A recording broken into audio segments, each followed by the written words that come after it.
तो अगर आप कबाब खाने के शौकीन हैं बीफ के या फिर मटन के, तो जायकेदार कबाब बना के किस तरह से तैयार किए जाते हैं आज मैं बताऊंगी आप लोगों को इस रेसिपी में। बिस्मिल्लाहिर्रहमानिर्रहीम, अस्सलाम वालेकुम। कैसे हैं मेरे प्यारे प्यारे व्यूवर्स। तो आज आप लोगों के साथ मैं शेयर करूंगी चटपटे से बीफ शामी कबाब, जिसे आप बनाकर सेव भी कर सकते हैं। कबाब की जायकेदार रेसिपी आपके बड़े ही काम आएगी। बकरा ईद आने वाली है तो जल्दी जल्दी से आप इस रेसिपी को सेव कर लें। यकीन जानिए ये इतने शानदार कबाब बनके तैयार होंगे। किस तरह से तैयार होंगे आपने वीडियो को स्किप किए बगैर देखना है। आपको आज की वीडियो में बहुत से टिप एंड ट्रिक्स मिलेंगे कि हमने इस शामी कबाब को किस तरह से तैयार किया है, किस तरह से हमने इसके रेशे तैयार किए हैं। आपने वीडियो को एंड तक देखना है। रेसिपी अच्छी लगी रेसिपी को लाइक और चैनल को लाजमी सब्सक्राइब कर दिया करें। चले जी फिर इस मजेदार से रेशेदार शामी कबाब की रेसिपी को बनाना स्टार्ट करते हैं। Super easy super tasty shami kebab बनाने के लिए सबसे पहले यहाँ पे हमने ड्राई मसाले ले लेने हैं। सबसे मजे की बात यह है कि आपको ये कबाब बनाने के लिए ना ही आपको ड्राई मसालों की पोटली बनानी पड़ेगी और ना ही आपको इसमें साबुत खड़े मसाले नजर आएंगे।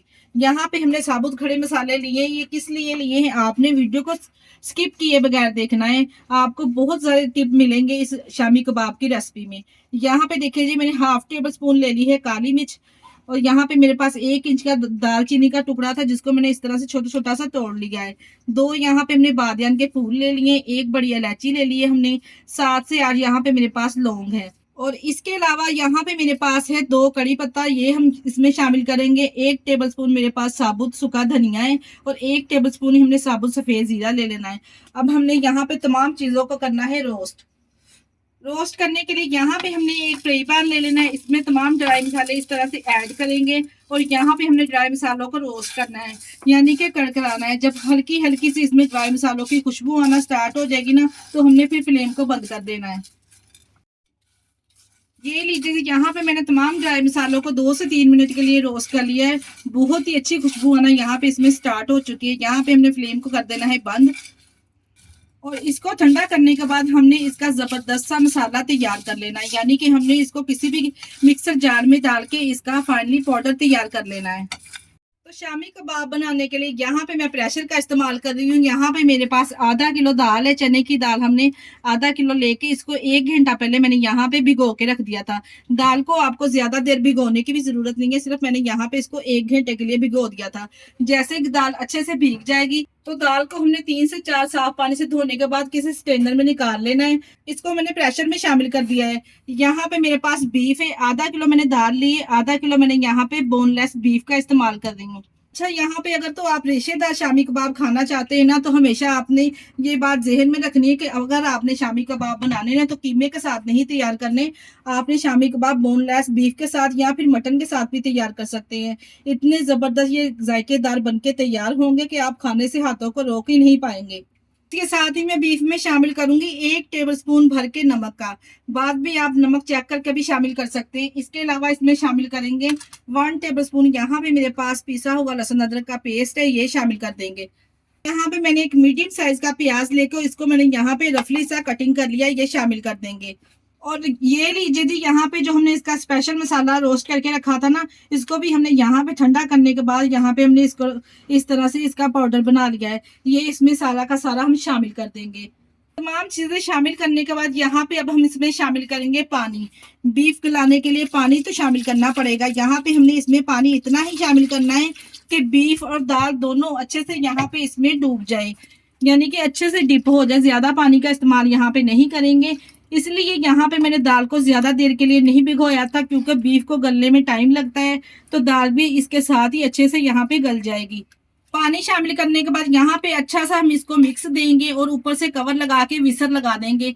यहाँ पे हम इसको टाइम लगाएंगे 20 से 25 मिनट का। यहाँ पे मैं इसको टाइम लगाऊंगी। 20 से 25 मिनट में ये अच्छे से गल के तैयार हो जाएगा। मीडियम फ्लेम पे हमने 20 से 25 मिनट के लिए ऊपर से इसको विसर लगा देंगे।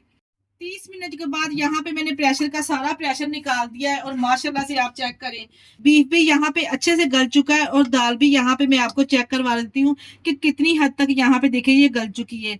अब यहाँ पे मैं आपको बोटी चेक करवा देती हूँ। इस तरह से हम अगर तोड़ेंगे तो इतने ज़बरदस्त इसके रेशे इस तरह से होने चाहिए। यहाँ पे आप चेक करें। अगर आप तो रेशेदार कबाब खाना चाहते हैं ना, तो एक बार इस रेसिपी को फॉलो करके ज़रूर बनाइएगा। अच्छा, मुझे यहाँ पे तकरीबन 30 मिनट लगे हैं गोश्त को और दाल को गलाते वक़्त। अगर आपको यहाँ पे ज़रा भी पानी नज़र आ रहा होगा ना, तो आपने फ्लेम को ऑन करके पानी को अच्छे से यहाँ पे ड्राई कर लेना है। पानी यहाँ पे मैंने ऑलरेडी इसमें बिल्कुल पूरा डाला था। यहाँ पे देखिए जी कितना परफेक्ट हमारा बीफ और दाल गल के तैयार हो चुकी है। चले जी, अभी यहाँ पे आ जाता है असल काम, दाल को और गोश्त को यहाँ पे अच्छे तरीके से घोटना, यानी कि अच्छे तरीके से इसको मैश करना। अगर तो आप रेशेदार कबाब खाना चाहते हैं ना, तो इस तरह से आप कबाब बनाएं, तो इस तरह से गोटा लगाते हुए। तो मैंने यहाँ पे दाल और गोश्त को अच्छे से मैश करने के लिए एक मदानी का इस्तेमाल कर रही हूँ, जो हर घर में मौजूद होती है, जो हम साग को गोटा लगाने के लिए इस्तेमाल करते हैं। इस मदानी की मदद से अच्छे से यहाँ पे हम घोट लेंगे दाल को भी, और जो हमने इसमें बीफ शामिल किया इसके रेशे भी इसी तरह से बन जाएंगे, इसको इस तरह से मैश करते हुए। ये देखिए जी, यहाँ पे मैंने प्रेशर कुकर में ही अच्छे से यहाँ पे देखिए जी इसको मैश कर लिया है। अगर आप चाहे तो कुंडी डंडे में भी इसको थोड़ा सा मिक्सर डालते जाए और इस तरह से अच्छे से यहाँ पे इसको मैश कर लें। अगर तो आप रेशेदार कबाब खाना चाहते हैं ना, तो थोड़ी मेहनत तो आपको इस तरह से करनी ही पड़ेगी। अगर आप इसको चॉपर में तैयार करेंगे ना, तो रेशेदार कबाब बिल्कुल भी नहीं बनेंगे और इसका रिजल्ट भी आपको अच्छा नहीं मिलेगा। इस तरह से रेशेदार कबाब बनाएं और इंजॉय कीजिए। ये देखिए जी माशाल्लाह से कितना जबरदस्त इसका रिजल्ट आया है। अभी यहाँ पे मैंने इसको निकाल लिया है एक खुले बर्तन में।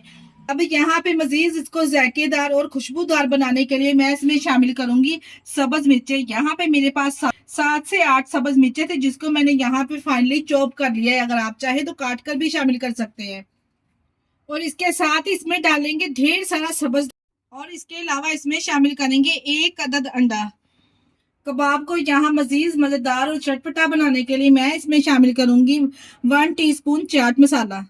यहाँ पे तमाम चीजों को हमने यहाँ पे मिक्स करना है। यहाँ पे मैं लाल मिर्च का इस्तेमाल नहीं करूंगी, क्योंकि मजीद हम इसमें सब्ज मिर्च भी ऐड कर सकते हैं और चाट मसाले में भी मजीद मिर्च होती है। इसी स्टेज पर आप नमक चेक करके इसमें शामिल कर सकते हैं, क्योंकि हमने हरी मिर्च भी का भी यहाँ पे इस्तेमाल किया है, तो लाल मिर्च का इस्तेमाल तो यहाँ पे हम बिल्कुल भी नहीं करेंगे। तो सारी चीजों को यहाँ पे मिक्स करते हुए वेलकम बाइंड कर लें। अगर तो आपने इस कबाब को बनाकर फ्रीज करना है ना, तो आप इसी स्टेज पर बना के इसको इस तरह से फ्रीज भी कर सकते हैं। अगर आपने बनाकर फौरन इसको सर्व करना है, तो आप मजीद इसमें 1 अदद प्याज लेकर, जिसको हमने यहाँ पे बारीक बारीक चॉप करके शामिल कर देना है। तो ये लीजिए जी मजेदार रेशेदार कबाब का मटेरियल एकदम तैयार है। यहाँ पे जी अब हमने कुछ भी नहीं करना, इसको हम थोड़ी देर के लिए यहाँ पे फ्रीजर में रख देंगे, ताकि ये जो बैटर है अच्छे से यहाँ पे कबाब इसके तैयार हो। जी जी, यहाँ पे मैंने 15 मिनट के बाद बैटर को फ्रिज में से निकाल लिया। यहाँ पे अच्छे से ये सेट हो चुका है। अब यहाँ पे हम कबाब बनाना स्टार्ट करते हैं। कबाब बनाने के लिए यहाँ पे मैं कबाब मोल्ड का इस्तेमाल कर रही हूँ। थोड़ा सा बैटर इस तरह से हम लेंगे हाथों में, राउंड शेप में इसको घुमाते हुए इस तरह से मोल्ड में शामिल कर देंगे।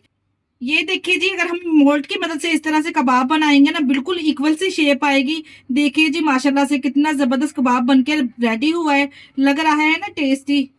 इसी तरह से हम थोड़ा थोड़ा बैटर राउंड शेप में घुमाते हुए मोल्ड में इस तरह से शामिल करते जाएंगे और तमाम कबाब इसी तरह से बना के तैयार कर लेंगे। और कबाब बनाना कौन सा मुश्किल काम है, इस तरह से बहुत ही जबरदस्त कबाब बनके तैयार हो जाएंगे। अगर आपके पास इस तरह से कबाब मोल्ड नहीं है, तो आपने परेशान नहीं होना। जैसे हम आलू की टिक्की तैयार करते हैं ना, या फिर शामी कबाब तैयार करते हैं, इस तरह से थोड़ा सा बैटर हाथों में लेंगे, इसको शेप देते जाएंगे।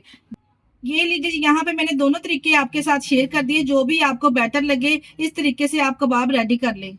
इसी तरह से कबाब बना के तमाम अगर आप फ्रीज करना चाहते हैं, तो आपने फ्रीज कैसे करना है, इसी तरह से ट्रे उठा के आप फ्रीजर में रख दें। जब ये अच्छे खासे हार्ड हो जाएंगे ना, फिर आप किसी भी जिप लॉक बैग में या फिर किसी कंटेनर में डाल के इसको आप 1 माह तक आसानी से सेव कर सकते हैं। ये बिल्कुल भी खराब नहीं होंगे, ना ही इनका जायका चेंज होगा इंशाल्लाह ताला। तमाम कबाब को बना के हमने रेडी कर लिया। यहाँ पे अब हम करेंगे कबाब को फ्राई। कबाब को यहाँ पे फ्राई करने के लिए मैंने एक फ्राई पैन में आधा कप कुकिंग ऑयल ले लिया है। अगर आप चाहे तो घी में भी इसको फ्राई कर सकते हैं। आप इस कबाब को तवे पर भी तैयार कर सकते हैं। यहाँ पे हम कबाब को शैलो फ्राई करेंगे। यहाँ पे कबाब को फ्राई करने के मैं आप लोगों के साथ 2 तरीके शेयर करूंगी। दूसरा तरीका ये है कि आप इसको अंडा लगाकर भी फ्राई कर सकते हैं और इसी तरह से भी फ्राई कर सकते हैं। मैं यहाँ पे इसको इसी तरह से फ्राई कर रही हूँ क्योंकि हमने अंडा इसके अंदर ही शामिल कर लिया था। अच्छा, यहाँ पे मेरे घर में इसी तरह से कबाब खाना पसंद करते हैं तो मैंने यहाँ पे इसी तरह से कबाब को फ्राई किया है। आप लोगों को जैसे मुनासिब लगे, जैसे आप फ्राई करना पसंद करें, आप उसी तरीके से कबाब फ्राई कर ले। दोनों ही तरीके बहुत ही परफेक्ट हैं और दोनों ही तरीके से कबाब बड़े ही क्रिस्पी और टेस्टी बन के तैयार होंगे इंशाल्लाह ताला। इस बात की तो मैं आपको गारंटी देती हूँ। देखिए जी, बगैर अंडा लगाए हुए हमने यहाँ पे कबाब को फ्राई किया। ये बिल्कुल भी बिखरेंगे नहीं और बिल्कुल भी यहाँ पे इसकी शेप खराब नहीं होगी। यहाँ पे 1 मिनट के बाद हम इसकी साइड चेंज कर देंगे क्योंकि ऑलरेडी तमाम चीजें हमने इसमें पकी हुई शामिल की है, तो ज्यादा इसको फ्राई करने की भी जरूरत नहीं है आप लोगों को। जैसे ही दोनों तरफ से इस तरह का गोल्डन ब्राउन कलर आ जाएगा ना, तो हमने कबाब को निकाल लेना है। एकदम परफेक्ट रेशेदार कबाब बनके तैयार है। ये लीजिए, जैसे ही दोनों तरफ से गोल्डन ब्राउन कलर आ गया ना, तो हम कबाब को निकाल लेंगे। बड़े ही जबरदस्त शानदार हमारे ये रेशेदार कबाब बनके तैयार हुए। गर्मा गर्म इसको सर्व करेंगे। आप इसको तंदूरी रोटी के साथ भी सर्व कर सकते हैं, रोटी चपाती के साथ भी सर्व कर सकते हैं। यकीन जानिए आपको खाकर मजा आ जाएगा।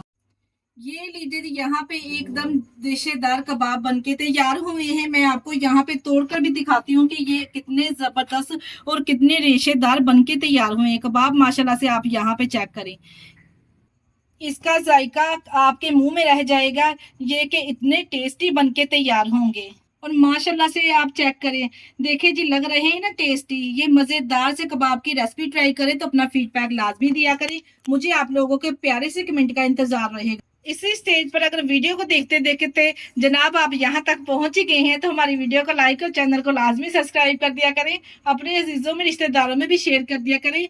आप लोगों का बेहद शुक्रिया। इसके साथ ही मुझे दीजिए इजाजत। अपना बहुत सारा ख्याल रखिएगा और हमें दुआओं में याद रखिएगा।